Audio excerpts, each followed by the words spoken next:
300 psi no son solo un número en un manómetro. Son 300 columnas atmosféricas presionando cada centímetro cuadrado de acero, esperando que medio centímetro de placa pierda su temple durante apenas unos segundos. Una locomotora de vapor no era una reliquia romántica. Era una vasija de presión móvil que almacenaba energía equivalente a toneladas de explosivo químico. Y cuando la contención fallaba, no había segundas oportunidades. El agua supercalentada no hervía, detonaba. Antes de entrar en la lista, hay que entender el escenario físico. A 300 psi, el agua dentro de una caldera alcanza temperaturas superiores a 400 grados Fahrenheit. Permanece líquida solo porque el acero la obliga a ello. En el instante en que ese acero cede, la presión cae bruscamente, y el agua intenta ocupar un volumen más de 200 veces mayor en forma de vapor. Esa transición no es gradual, es una liberación cinética que ocurre en milisegundos. Calderas de más de 15.000 kilos han sido lanzadas a cientos de metros como si fueran proyectiles balísticos. No es metáfora, es mecánica de fluidos aplicada a la tragedia. Aquí comienzan las 10 detonaciones más letales registradas en la era del vapor ferroviario. 1. Shohola, Pensilvania, 1856. La tragedia de Shohola es recordada principalmente por una colisión ferroviaria durante la Guerra Civil estadounidense. Pero lo que menos se menciona es que, tras el impacto, una de las locomotoras involucradas sufrió una explosión de caldera que multiplicó el número de víctimas. La colisión dañó la estructura, alteró la línea de agua y dejó expuesta la corona del hogar. Sin la lámina de agua protegiendo el acero, el fuego de más de 1000 grados debilitó la placa en cuestión de segundos. Cuando cedió, la explosión no solo destruyó la locomotora, sino que lanzó fragmentos metálicos sobre los vagones llenos de soldados. El número exacto de muertos varía según las fuentes, pero se estima que superó las 60 personas, convirtiendo el evento en una de las primeras demostraciones públicas de que el vapor no perdona errores combinados. 2. Thorpe, Inglaterra, 1874. En Thorpe, una combinación de mantenimiento deficiente y exceso de presión llevó a una detonación que dejó decenas de víctimas entre trabajadores y pasajeros. Los registros técnicos posteriores revelaron desgaste en los pernos de anclaje de la placa superior, conocidos como stables. Estos elementos son los centinelas silenciosos que sostienen la corona del hogar contra la presión interna. Cuando varios de ellos fallaron casi simultáneamente debido a fatiga térmica, la placa se deformó, el agua tocó el metal sobrecalentado y el resultado fue una liberación instantánea de energía. La estación quedó parcialmente destruida, y la onda expansiva rompió ventanas a más de 100 metros. 3. Ashtabula, Ohio, 1876. El desastre de Ashtabula es conocido por el colapso de un puente, pero la historia no terminó con la caída al río helado. Varias locomotoras cayeron junto con los vagones y al menos una de ellas sufrió explosión de caldera tras el impacto. El choque desplazó el agua dentro de la caldera, dejó al descubierto la corona y comprometió la integridad estructural. Minutos después del accidente inicial, la detonación agravó la catástrofe, sumando víctimas y complicando los esfuerzos de rescate. Se estima que más de 90 personas murieron en total, y la explosión contribuyó a convertir el sitio en un infierno de vapor, fuego y acero retorcido. Estas 3 detonaciones comparten un patrón inquietante. Ninguna fue causada por sabotaje ni por un acto deliberado de destrucción. Todas comenzaron con una alteración en la línea de agua o con fatiga acumulada en componentes críticos. La física no necesita intención, solo necesita una debilidad. En cada caso, la secuencia fue similar: pérdida de enfriamiento en la placa superior, aumento rápido de temperatura del acero. Reducción de resistencia mecánica a menos de la mitad cuando la temperatura supera aproximadamente 1200 grados Fahrenheit. Presión constante sin alivio adecuado. Y finalmente, ruptura total. El acero no se rompe gradualmente bajo estas condiciones. Se vuelve plástico, se deforma y luego se abre como una compuerta.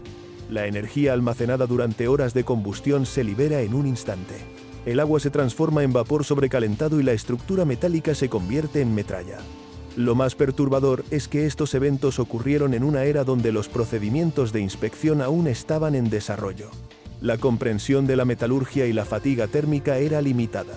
Muchos ingenieros creían que mientras el manómetro marcara dentro del rango seguro, la máquina estaba bajo control. No sabían que el enemigo real era invisible. Depósitos de cal, pernos debilitados, placas ligeramente deformadas. Las detonaciones de Shoala, Thorpe y Ashtabula no solo dejaron víctimas, cambiaron regulaciones. Forzaron inspecciones más rigurosas, impulsaron el desarrollo de estándares para la fabricación de calderas.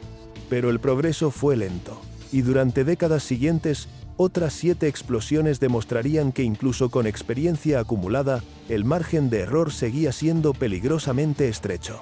Porque cuando 300 psi presionan sin descanso y el acero pierde su fortaleza por apenas unos segundos, la historia no se escribe con tinta, se escribe con vapor y fragmentos de metal lanzados al cielo.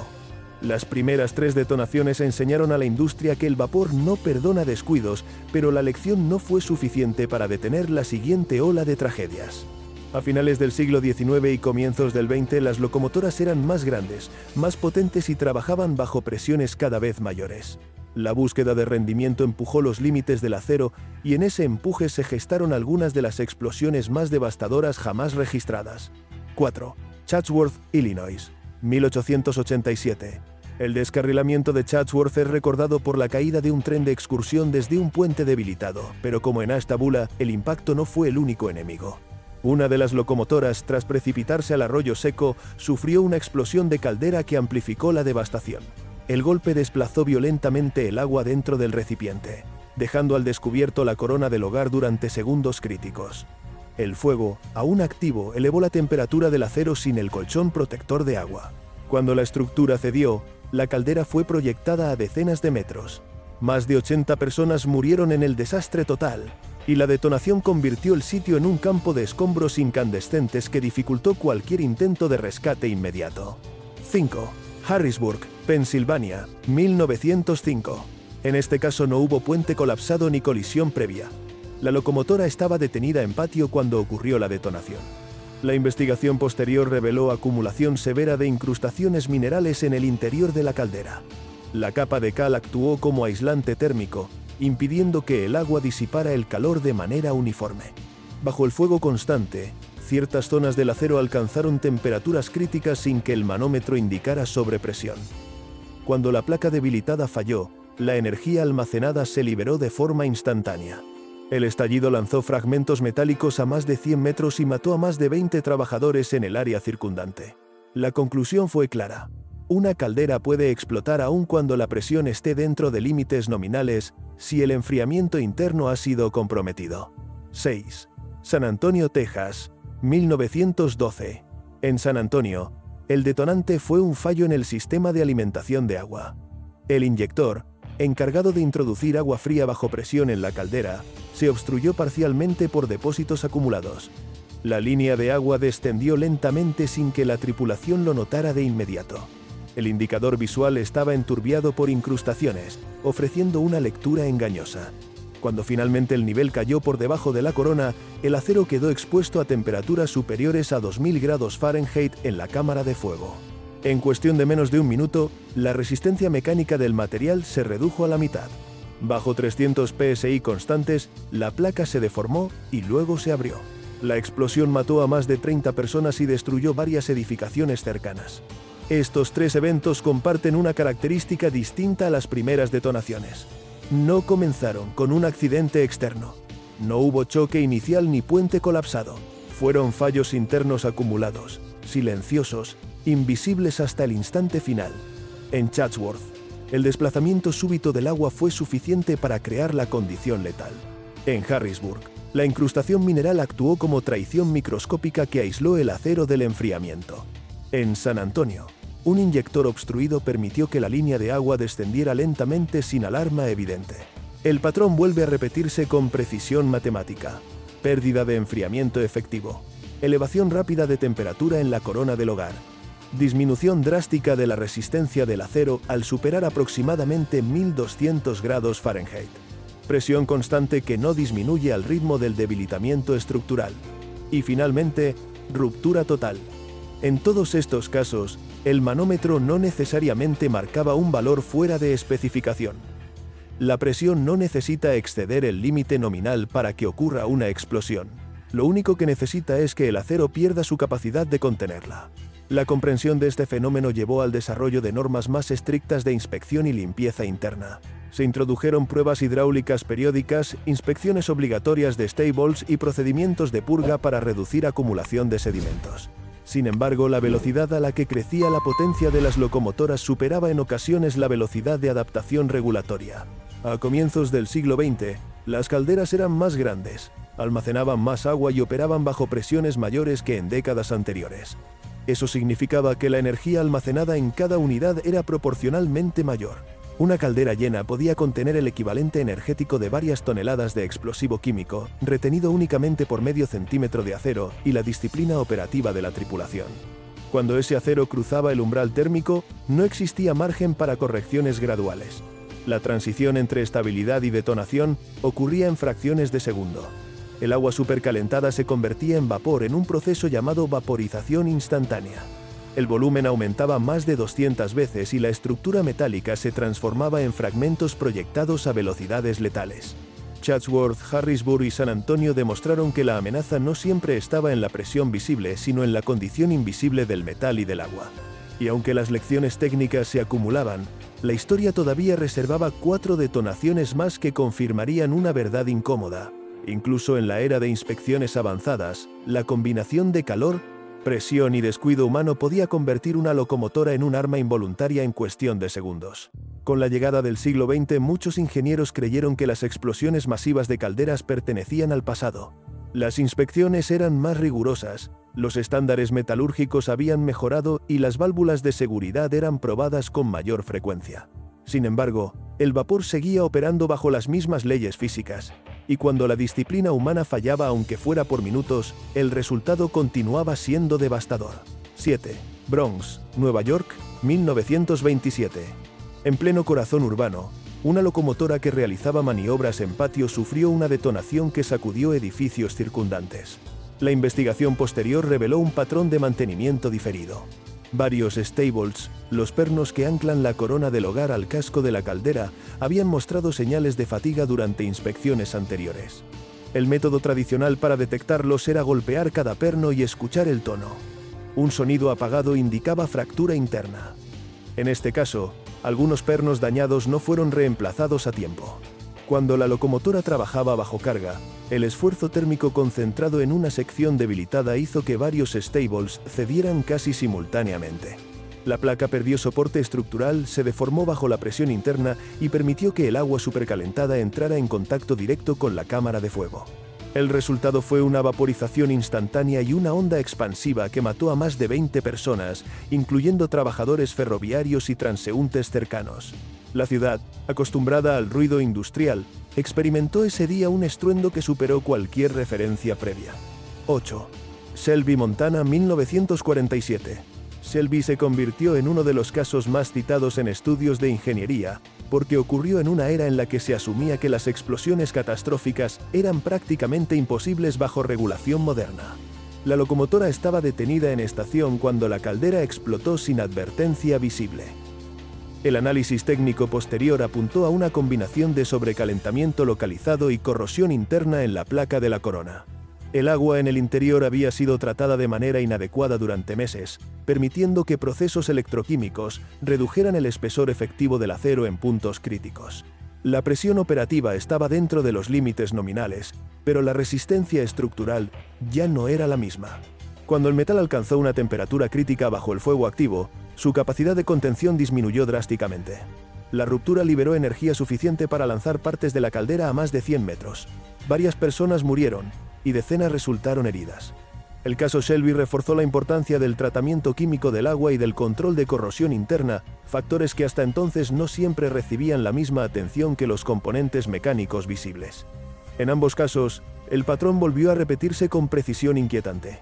No fue sabotaje, no fue una presión excesiva fuera de escala. Fue la combinación de fatiga acumulada, corrosión microscópica y exposición térmica momentánea que llevó al acero a cruzar su límite elástico. Lo que hace particularmente perturbador al caso de Shelby es que ocurrió cuando la industria ya contaba con décadas de experiencia en regulación. Sin embargo, incluso con mejores materiales y protocolos, la vulnerabilidad fundamental seguía siendo la misma. Una caldera es una vasija que retiene energía latente en forma de agua supercalentada. Si el acero pierde integridad por cualquier razón, la liberación es inevitable. En este punto de la lista, resulta evidente que la variable decisiva no es únicamente la presión absoluta, sino la interacción entre presión y temperatura del acero. A temperatura ambiente, una placa de caldera puede soportar más de 50.000 psi de tensión, pero cuando la superficie interna supera aproximadamente los 1200 grados Fahrenheit, esa resistencia puede reducirse a menos de la mitad. El manómetro puede mostrar estabilidad, pero la estructura puede estar al borde del colapso. Además, la distribución interna del calor no siempre es uniforme. Zonas de incrustación, depósitos minerales o bolsas de aire pueden crear puntos calientes invisibles. Esos puntos no generan alarmas audibles. No alteran necesariamente la lectura del indicador de presión. Solo preparan el escenario para un evento que, cuando ocurre, no ofrece advertencia previa. Tras Selby, las inspecciones se volvieron todavía más exhaustivas. Se introdujeron métodos no destructivos más sofisticados y protocolos obligatorios para análisis de espesor de placas. Sin embargo, la transición hacia el diésel ya estaba en marcha en muchos países, reduciendo gradualmente la exposición a este tipo de riesgos. Aún así, 2 detonaciones más demostrarían que el vapor, incluso en contextos modernos o de preservación histórica, seguía sujeto a las mismas leyes inmutables. Porque la física no reconoce eras ni nostalgias. 300 psi siguen siendo 300 psi, y el acero, cuando pierde su fortaleza térmica, no distingue entre 1880 o 1990. Las últimas 2 detonaciones de esta lista no pertenecen a la era heroica del vapor ni a los años de expansión industrial sin regulación. Pertenecen a un tiempo en que se suponía que la experiencia acumulada y las normas modernas habían eliminado el riesgo. Y precisamente por eso resultan tan perturbadoras. 9. Gettysburg, Pensilvania, 1995. En pleno auge de los trenes turísticos históricos, una locomotora de vapor restaurada operaba excursiones recreativas bajo supervisión contemporánea. No transportaba carbón para una acería ni tropas hacia el frente. Transportaba familias y entusiastas del patrimonio ferroviario. Sin embargo, la física dentro de la caldera era idéntica a la de cualquier máquina de principios del siglo XX. La investigación posterior determinó que el nivel real de agua había descendido por debajo de la corona del hogar mientras el indicador mostraba una lectura aparentemente segura. El tubo de vidrio estaba parcialmente obstruido por depósitos minerales acumulados durante meses. Esa incrustación actuó como tapón, manteniendo una columna de agua en el visor, incluso cuando el nivel interno ya no cubría la placa crítica. Con el fuego activo y el acero expuesto a temperaturas superiores a los 2000 grados Fahrenheit en la cámara de combustión, la resistencia estructural de la corona comenzó a caer rápidamente. En menos de un minuto, el metal cruzó el umbral térmico donde pierde más de la mitad de su capacidad de contención. Cuando los Stables ya no pudieron sostener la placa, la ruptura permitió que el agua supercalentada se encontrara con la atmósfera de fuego. La vaporización instantánea generó una onda expansiva que arrancó parte de la estructura interna y dejó heridos graves entre la tripulación. El informe federal fue directo. No hubo sabotaje. No hubo fallo misterioso de diseño. Hubo mantenimiento insuficiente del indicador de nivel y confianza excesiva en una lectura falsa. La consecuencia fue una explosión que recordó a la industria que el vapor no se vuelve benigno con el paso del tiempo. 10. La detonación de Southern Pacific número 704, California, 1912. Aunque cronológicamente anterior a Gettysburg, este caso se coloca al final por la claridad brutal de su secuencia. La locomotora operaba con una válvula de seguridad mal ajustada. Un tornillo de regulación había sido apretado más allá del punto correcto y la clavija de fijación que debía asegurar la posición no estaba presente. Cuando la presión interna comenzó a elevarse, la válvula que debía liberar el exceso no respondió. La caldera, diseñada para trabajar alrededor de 300 psi, entró en un ciclo de incremento continuo sin alivio mecánico. El manómetro presentaba fallos y la tripulación no tenía una referencia fiable. Mientras el fuego seguía alimentando el hogar y el agua alcanzaba temperaturas superiores a 400 grados Fahrenheit, la energía almacenada aumentaba sin control. Cuando la contención finalmente falló, la liberación fue total. Una sección de la envolvente de más de 7 toneladas fue proyectada a cientos de metros, atravesando estructuras y dejando una trayectoria balística medible. Edificios cercanos quedaron destruidos. Más de 20 personas murieron. La investigación concluyó que una pieza de ajuste mal asegurada había convertido un sistema regulado en una bomba sellada. Estos dos casos, separados por décadas, resumen toda la lista. En ninguno de los 10 eventos la física actuó de manera inesperada. En todos, la secuencia fue predecible para quien entendiera la relación entre presión, temperatura y resistencia del acero. El agua en una caldera a 300 psi no es solo líquido caliente. Es energía almacenada en estado comprimido, esperando la oportunidad de expandirse. Cuando el acero pierde integridad por sobrecalentamiento, corrosión, fatiga o mala regulación de válvulas, la presión no disminuye para adaptarse. El acero es el que debe adaptarse a la presión. Y cuando ya no puede hacerlo, la transición de estabilidad a detonación ocurre en milisegundos. Las 10 detonaciones más letales no fueron actos de guerra ni sabotajes industriales. Fueron combinaciones de pequeños descuidos, fatiga acumulada y confianza excesiva en instrumentos imperfectos. Cada una dejó lecciones técnicas que impulsaron mejoras en inspección, tratamiento químico del agua, diseño de válvulas de seguridad y protocolos de mantenimiento. Hoy, las locomotoras de vapor activas son pocas y operan bajo normativas estrictas. Se utilizan dobles indicadores de nivel, verificaciones cruzadas de válvulas y procedimientos de inspección no destructiva avanzados. Sin embargo, el principio fundamental no ha cambiado. Una vasija que retiene agua supercalentada bajo cientos de psi sigue siendo una estructura bajo asedio constante. El vapor no es malvado ni caprichoso. Es obediente a leyes físicas que no admiten excepciones. Si el acero se enfría adecuadamente y la presión se libera cuando corresponde, la máquina funciona con precisión admirable.